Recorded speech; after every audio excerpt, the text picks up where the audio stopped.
Welcome to Win Online, your channel for educational videos. Today's video and the topic is important and very crucial in the sense that many of you who have adopted our products, I'm particularly talking about English. Later on, I will make same videos about science and social studies and other subjects too. But those who have adopted our products often ask us that what should be the paper pattern. As I'm talking about English, so today's video will be about the paper pattern of English. And some of you who have already designed a paper pattern for your school raise the question that, oh, your book does not have long questions. So how are we going to divide those marks in our paper? Or sometimes that your book does not have, one of our product does not have the comprehension questions at the end of the comprehension passages. So how are we going to test the children according to the paper pattern that we have made? So the video is important in the sense that it not only addresses your question, but it also addresses my a little bit of frustration, because when I listen to things like this, I start thinking that are we testing or evaluating the children on their skills of English, or are we testing them and checking them on the base of their memory? Are we testing their memory, or are we testing them just on the pattern that we have made, or do we really want to check how much English have the students learned by using this particular book and by our teaching? So let's get started. But before I start, there is a request. Many of you who are watching our videos have not subscribed to the channel, so kindly subscribe to the channel. It is free, and hit the notification bell, because whenever we will upload new content, you will be automatically notified. You are watching the videos, but might as well subscribe to the channel. So let's get started. Paper pattern, English grade 1 to 6. Now, this thing is very, very important, that we should keep in mind that whenever we're teaching a certain language, any language, there are some areas in which we want the children to be proficient, right? We increase the level of proficiency with the grade level, but the areas remain the same. By this I mean that we need to teach vocabulary to grade 1, but the vocabulary that we are teaching to grade 1 will be very different from the vocabulary that we are teaching to grade 8, because the grade 8 vocabulary will be more advanced, but the area remains the same. So in English, when we are teaching English, irrespective whatever book you are using, whatever syllabus you are using, there are 4 areas. Please bear in mind, these are not the skills. I'm talking about the areas. I will discuss about the skills later in the video. So what are the areas for any language teaching? Number 1 is vocabulary. You teach the vocabulary of that language. Then you teach the spellings, or in case of Urdu, you teach the hijje of those words, so that when the children are writing those words or using those words, they write them correctly. Then in order to use the vocabulary, we need grammar. So all the principles of grammar, because grammar is used to tie up all the words that we have learned or the students have learned of a certain language in a meaningful sentence. So whether it is English, Urdu, French, Spanish, German, whatever. And then we teach the comprehension. In comprehension, we teach 2 areas: the listening comprehension and the reading comprehension. Listening comprehension, because if the students are communicating in that language, they're using that language for the purpose of speaking, then they should be able to listen to it, to understand the message, and then to respond appropriately. And reading comprehension, because when the children are given something to read in that language, then they should be able to understand that completely. So these are the 4 major areas which we look at and which we teach whenever we are teaching any language to the students and whenever we are using any book. So this applies equally to Urdu as well. Now let's understand that when we talk about vocabulary, what do we mean by that? A wide vocabulary is associated with a greater performance across all aspects of foreign language learning, including speaking, reading, writing, and listening. This applies to both native speakers and second language speakers. So, the more words you know about any language, the more proficient you are in using that language, whether you are writing something in it, whether you are speaking, whether you are listening, whether you are responding. So the more words that you know, the more command you get on that language. So vocabulary, the very first, the foremost area of teaching any language. In this case, we are talking about English. Then the second thing that I highlighted was spellings. So there are 4 forms of spelling knowledge: phonological, visual, morphemic, and etymological knowledge. So when the children learn spellings, they need to be proficient in all these 4 areas. Phonological, as the name tells, the knowledge of sounds. What different sounds do the symbols of any language represent, and how do we use those sounds, and how do we combine those sounds to make blends, and how do these sounds combine to make words. Visual knowledge, knowledge of the way words and letters and their combinations look. When you look at the word, like this applies to the look and say words, because all words cannot be phonological and all words cannot be explained through phonics. So when we talk about look and say words, for example, the word was, very simple 3-letter word, right? But it is not a phonological word, it is a look and say word, because in phonics we teach that the sound of S is S, but when we talk about was, the sound of S is Z. So that's why it's a look and say word. And when we are teaching words, we apply both the techniques. Then we talk about morphemic knowledge of the meaning of the word. So we know what sounds are in the word, we know how these sounds are combined, we know which words are not phonetic and they are look and say, but what do the words mean? What is the meaning of that word? It is important for spelling, because bear and bear, 2 words, but if you write the wrong spelling, the whole meaning will be changed. And then the etymological knowledge, the knowledge of the word origin, like from where has this word come? Is it an English word? Is it a French word? For example, chef is a word that English has borrowed from French. So CH, we teach this blend to the students and we say that CH is ch. So then it should be chef, it should not be chef. But why do we call it chef? Because this word has been borrowed from French. So these are the 4 areas which we teach to the students when we are teaching spellings. Then comes the grammar. Like, doesn't matter how many words do you know, doesn't matter how well can you spell them, doesn't matter how much aware are you about the words phonologically or you visually, until and unless you know how to combine those words, how to tie up those words in a string of a meaningful sentence, the word knowledge is not enough. So here comes grammar. And grammar is another very important aspect of every language, any language that you are teaching. So grammar is a system of rules that allow us to structure sentences. It includes several aspects of the English language. We are talking about English, so hence English.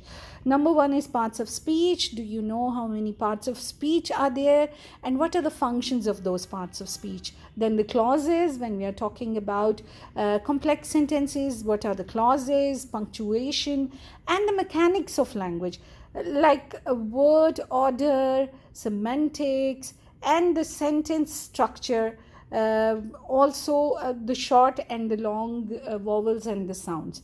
So 3 areas we covered. Number 1 was the vocabulary. You know the words of that language, you know the spellings of those words, and you know how to combine those words in order to make meaningful sentences.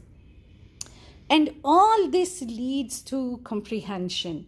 All this leads to understanding something, understanding the spoken thing, understanding when you're listening, understanding when you're reading, not only understanding but also being able to answer questions that are related to it.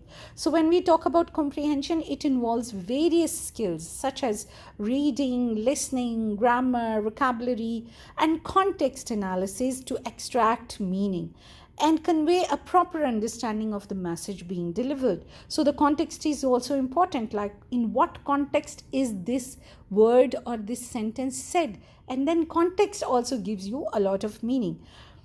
So some of the essential skills involved in language comprehension include word decoding, like you can decode the word, you can decode it spelling wise, you can decode it meaning wise.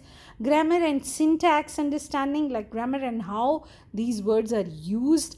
Vocabulary knowledge, contextual analysis, and inference. Inference is when something is not written directly or when something is not spoken directly, but you can grab the meaning, you can acquire the meaning of something that is not said to you directly or something that is not written directly in the passage.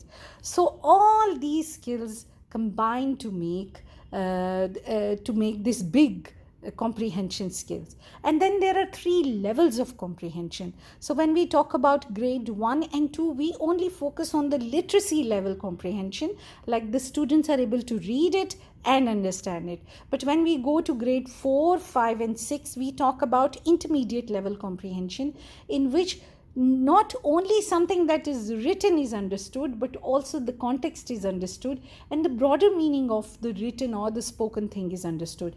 And then we talk about advanced level comprehension, which we say applies on level 7, 8, 9 and 10, in which you understand not only the literal meanings of the words, but you can make inference and you can also predict that what would have happened next in the story, things like that.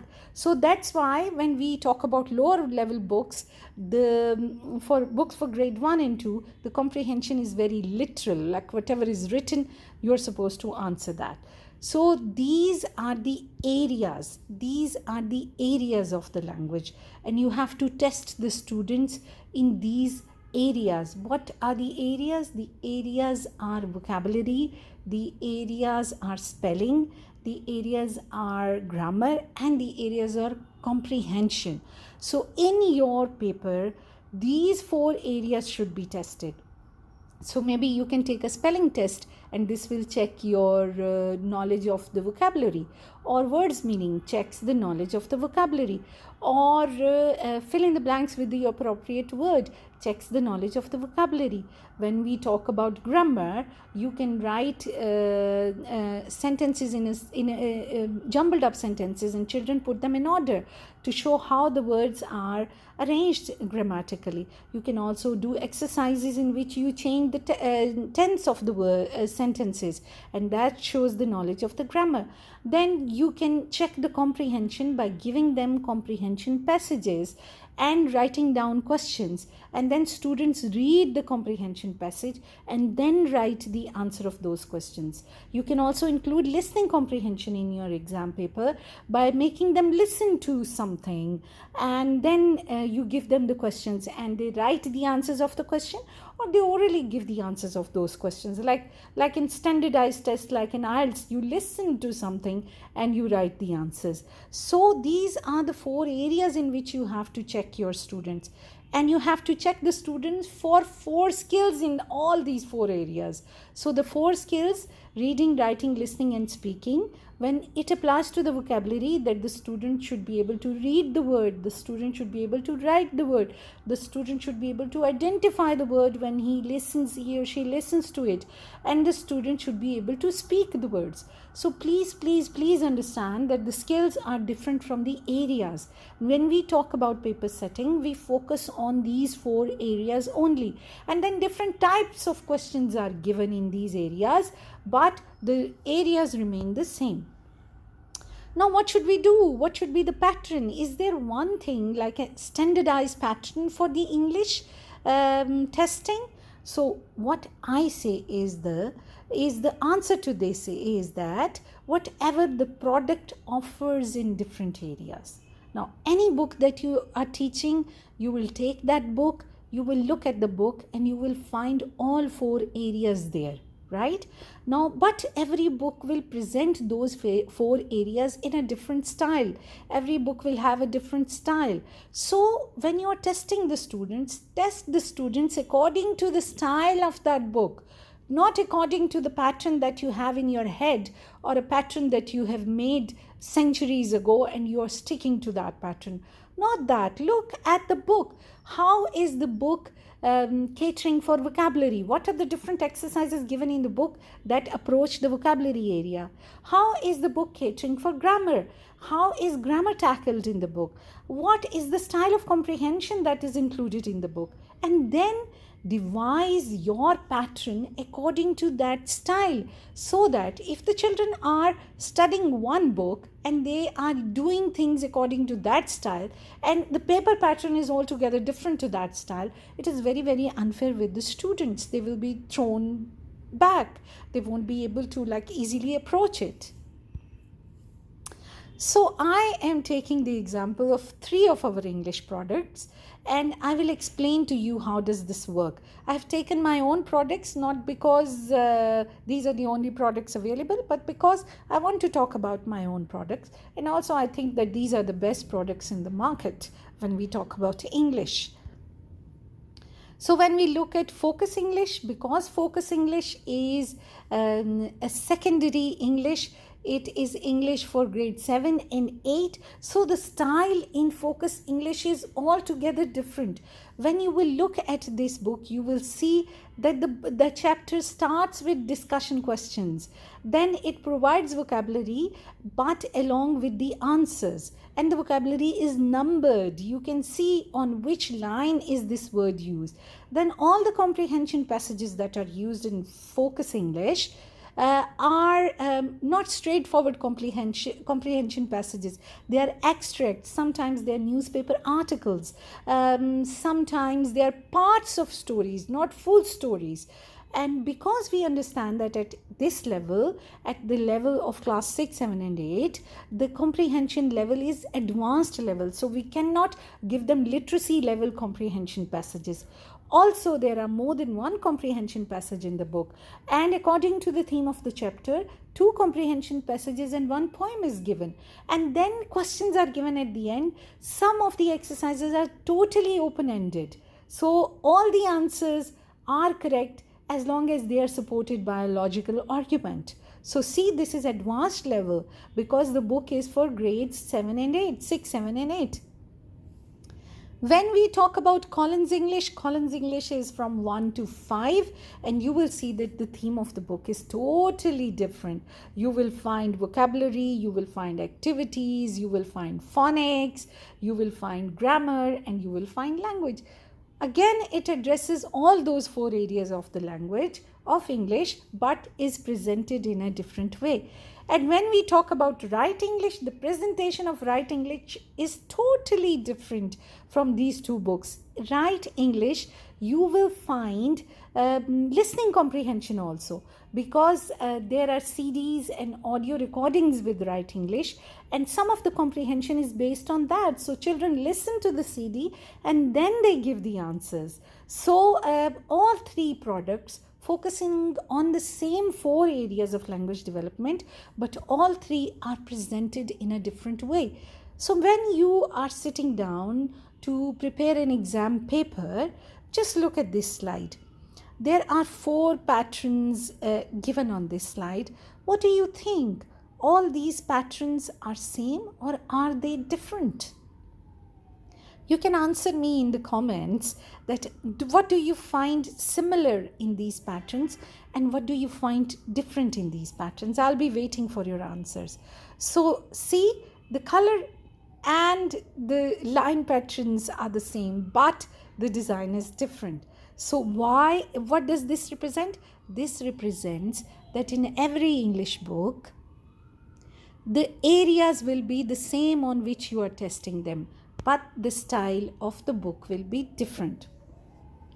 So what is the problem? The problem is that with the textbook, every English textbook is designed according to the national curriculum, and it covers all the 4 areas that need to be addressed for the teaching of English. But every English textbook has a certain theme of its own. What is the problem with the pattern? While making the paper pattern, particularly for English, we do not focus on the areas to be evaluated. We only focus on the marking scheme. One pattern cannot fit every book. Paper patterns are not in accordance with the theme of the book, and that is why the students find them difficult. So what is the solution?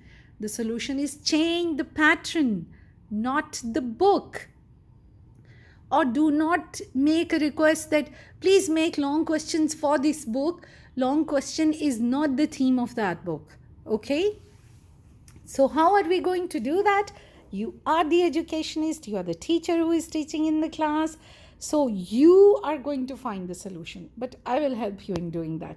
So what should be done?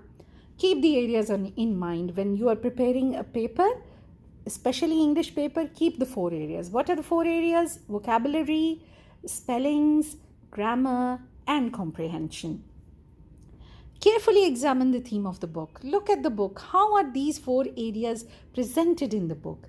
Keep track of any additional activities that you have done with the class. If you have done anything extra other than the book, please keep track of that also. Keep that in mind. Divide your marks realistically.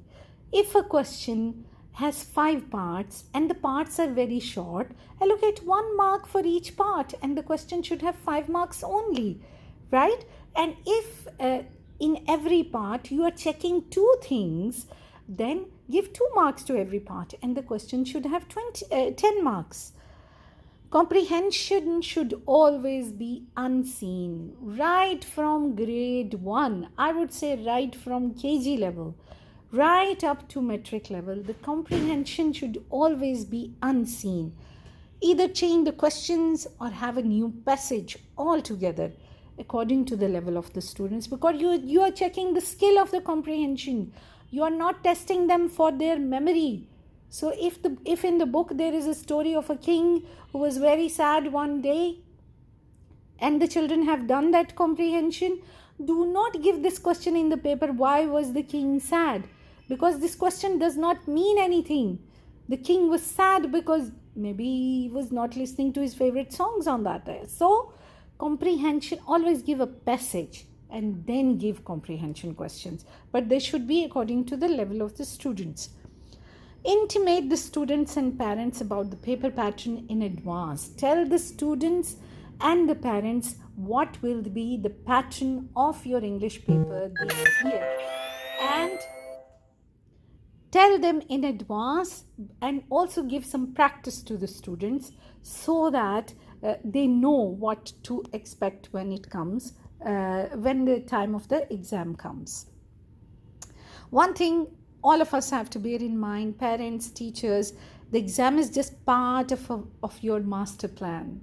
Like the exam is just part of your master plan means your master plan is to teach English to the students, to make students efficient and proficient in the 4 skills, which is listening, speaking, reading and writing of English, and to make them efficient in the 4 areas: vocabulary, spelling, grammar and comprehension. That is your master plan. So exam is just part of your master plan. The master plan is to teach English to the students. So that's all for today. I hope you found this video useful.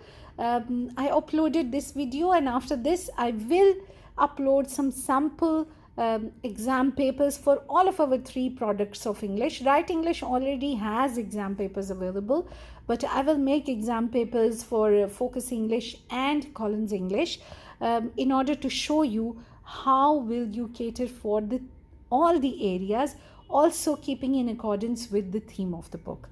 That's all for today. Once again, a reminder, please subscribe to our channel, like, share and comment. Thank you.